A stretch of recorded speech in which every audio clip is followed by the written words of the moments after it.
この動画では全自動醸造装置の作り方を解説します。必要な材料を入れてスイッチを入れるだけで全自動でポーションを作り続けてくれるお気楽装置です。3つのポイント。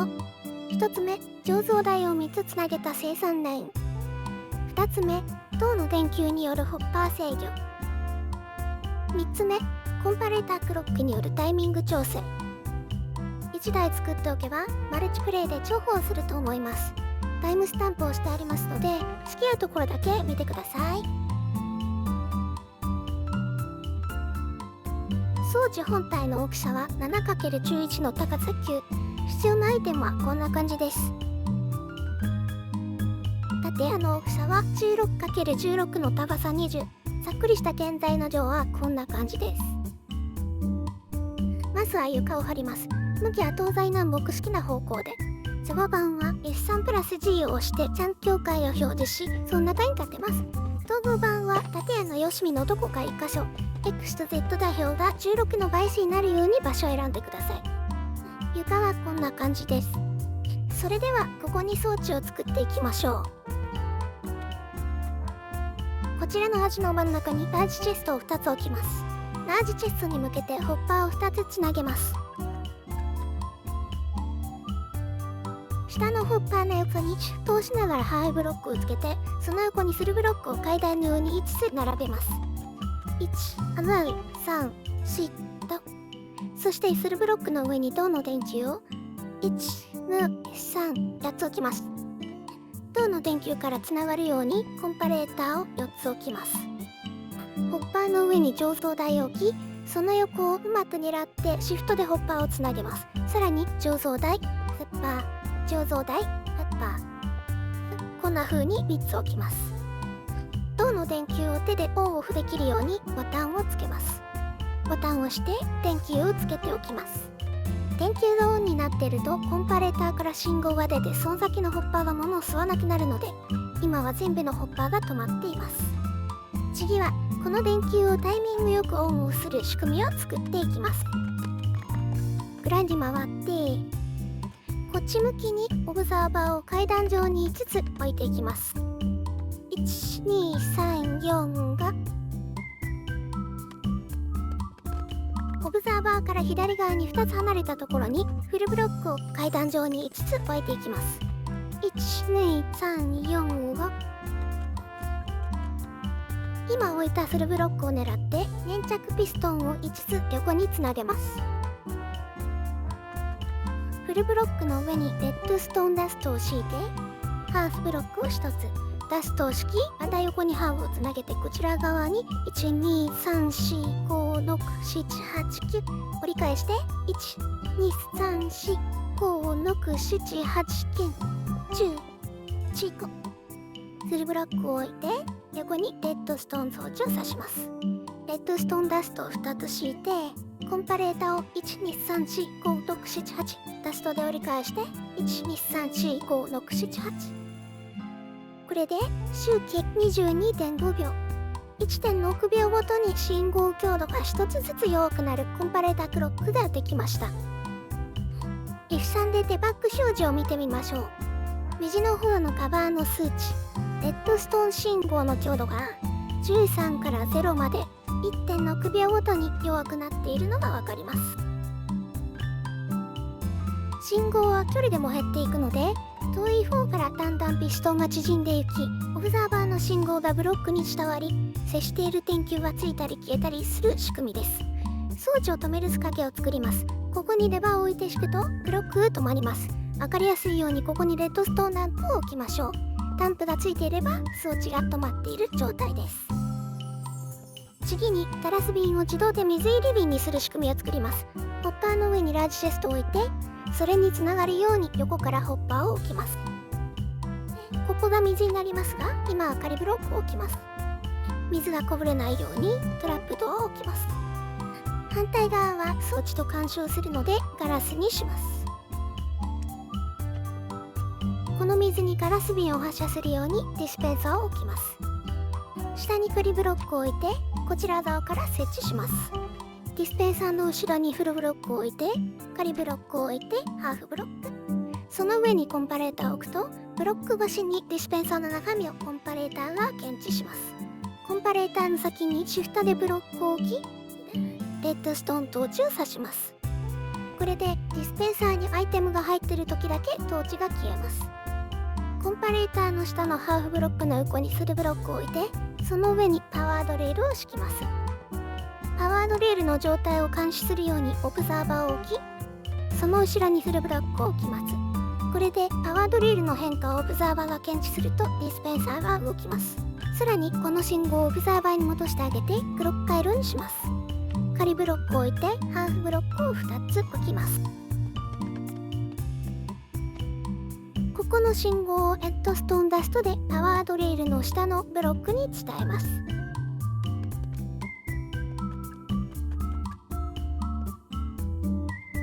これでここがブロック回路になりました。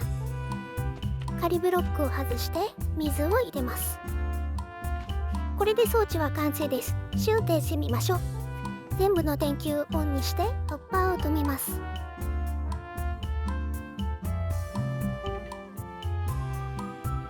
空のガラス瓶を15本入れます。クロック回路が働いて水入り瓶ができます。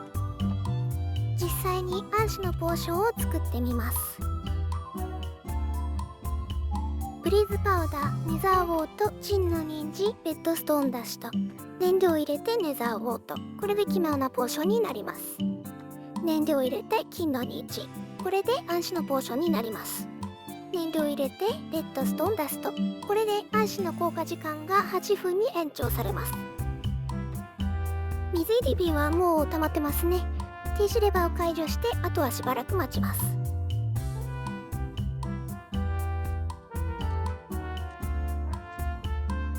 うまく動いてるようですね。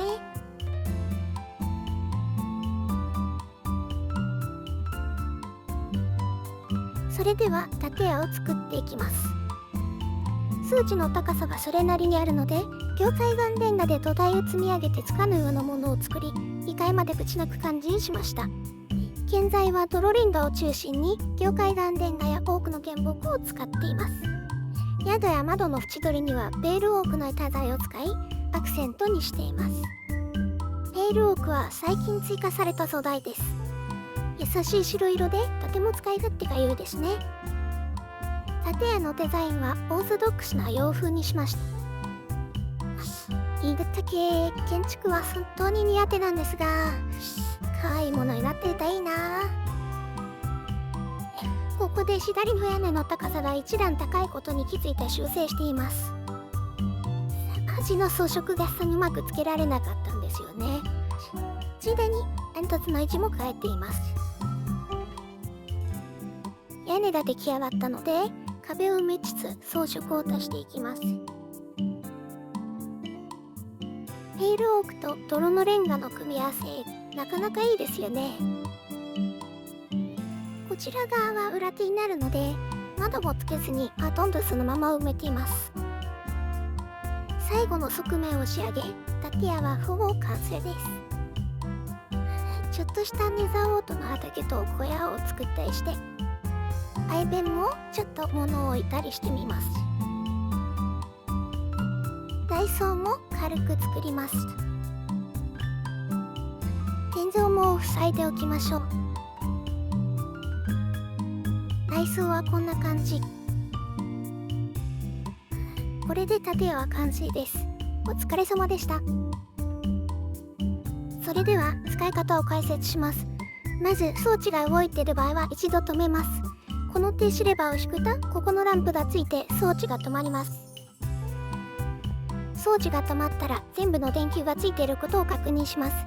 もし消えてる電球があったらボタンを押して点灯させます。こうやってレッドストーンランプと全部の電球がついた状態で素材を入れていきます。試しに水中呼吸のポーションを15本作ってみます。レシピはネザーウォート、ヘグ、レッドストーンナットです。醸造台は素材1つで3本のポーションが作れますから 15÷3 でそれぞれ5つ素材が必要です。燃料はブレイズパウダー1つで20回持ちます。無駄になることはないのでたっぷり入れておきましょう。最後にペラシビンを作りたいポーションの数だけディスペンサーに入れます。すると自動的にチェストに水入り瓶が溜まってきます。あとは電子レバーを解除して放置するだけです。しばらく待ちます。ピストンが動くたびにポーションが次の醸造台へと移動していきます。一番下の醸造台を見てみましょう。水中呼吸のポーションができています。これに効果時間が延長されてポーションが完成します。このようにピストンがタイミングよく動き、台につながった3つの醸造台を瓶が順番に移動することで自動的にポーションが出来上がっていきます。水入り瓶がまだ3つ残ってますね。最後まで見守りましょう。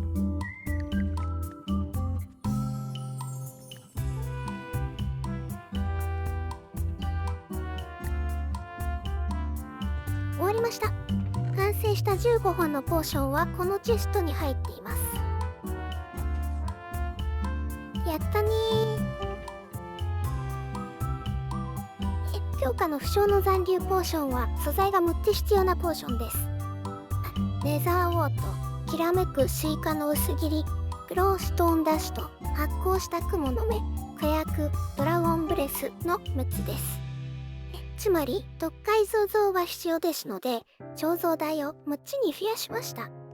簡単な変更ですので後で軽くお話ししますね。さてまずはネザーウォートで奇妙なポーションを作ります。次にギアメクスイカの薄切りで中のポーションにします。グローストーンダストでポーションを強化して強化の中のポーションにします。発光した雲の目を合成して中のポーションを負傷のポーションにします。負傷のポーションに火薬を合成しスプラッシュポーションにします。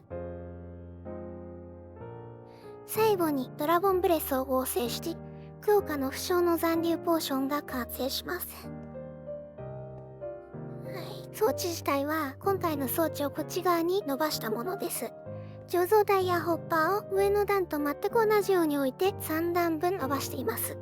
上の方の回路は全く同じです。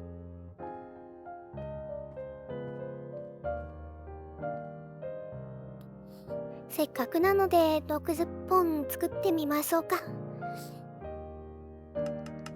水は含まれてますね。スイッチを入れて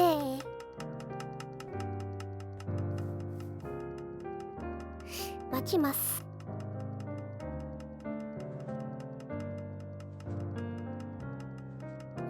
時間がかかるので10倍速にします。生産がライン化されているため手順が増えても第時間あたりの生産量は変わりません。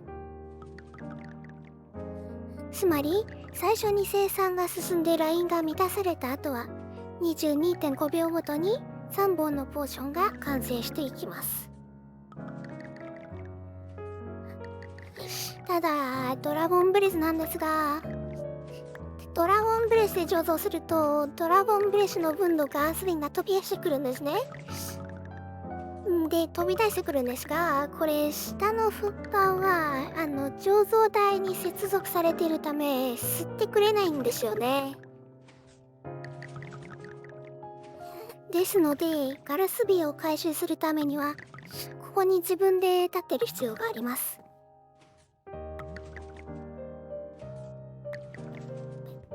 終わったようですね。ポーションが溜まっています。逆に簡単なレシピ、例えば素材を4つとか3つとかしか使わないような場合はどうするかというと、いらないところの醸造台から単純に素材抜いてください。そうすると何もせず流れていくんで、例えばこれで強化の知恵のポーションになりますね。実際にやってみましょう。空瓶を15本入れて動かします。しばらく待ちます。上からポーションが流れて行き下までたどり着きました。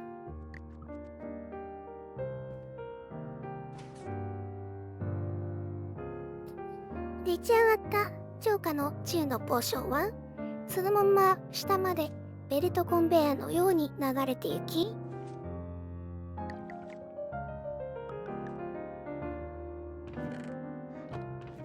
チェストに溜まってますね。いかがだったでしょうか。従来のポーションの自動製造装置は構造が複雑で、回路に詳しくない方にはメンテナンスが難しいものでした。今回の装置は動いてるところを見てるだけでも楽しくて、なかなか良いものに仕上がったんじゃないかなと思います。ポーション作りが楽しくなる全自動醸造装置、ぜひ作ってみてください。